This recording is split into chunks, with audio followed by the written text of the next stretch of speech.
Sementara itu Partai Nasdem dan Partai Kebangkitan Bangsa tampak semakin mesra pasca deklarasi bakal Capres-Cawapres Anies Baswedan Muhaimin Iskandar. Namun setelah tak menghadiri deklarasi Anies Muhaimin, PKS kembali tidak hadir saat Nasdem dan PKB mengadakan pertemuan. Lalu kemana PKS?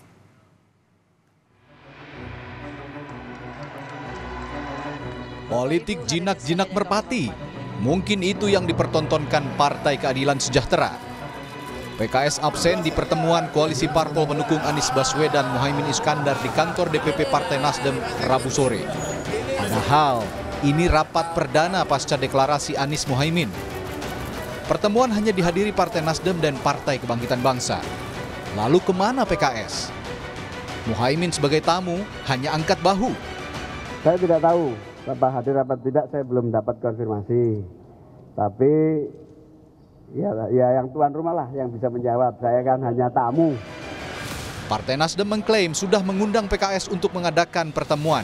Namun tampaknya PKS masih menunggu keputusan mekanisme internal partai untuk menyetujui Muhaimin Iskandar sebagai bakal cawapres pendamping Anies. Mengenai cawapres akan dibicarakan pada mekanisme Partai Keadilan Sejahtera. Nah, saya pikir itu kita tentunya sangat menghormati, dan kami berharap sekali bahwa tentunya dalam waktu tidak terlalu lama Partai Keadilan Sejahtera akan memutuskan Caimin sebagai calon wakil presiden. Sebelumnya PKS absen di deklarasi Anies Muhaimin. Alasannya masih akan membawa nama Muhaimin Iskandar sebagai bakal calon wakil presiden dalam musyawarah Majelis Syuro PKS.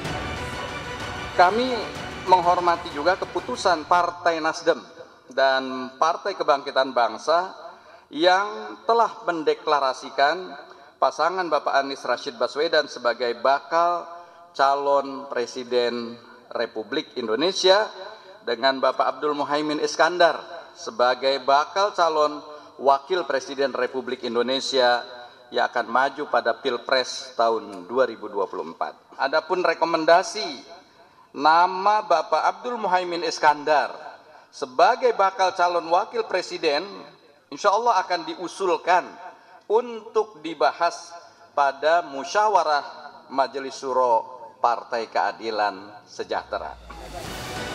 Masa pendaftaran Capres-Cawapres untuk Pilpres 2024 tinggal 1 bulan lagi.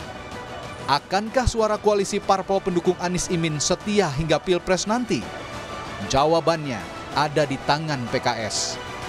Tim Liputan, Kompas TV, Jakarta.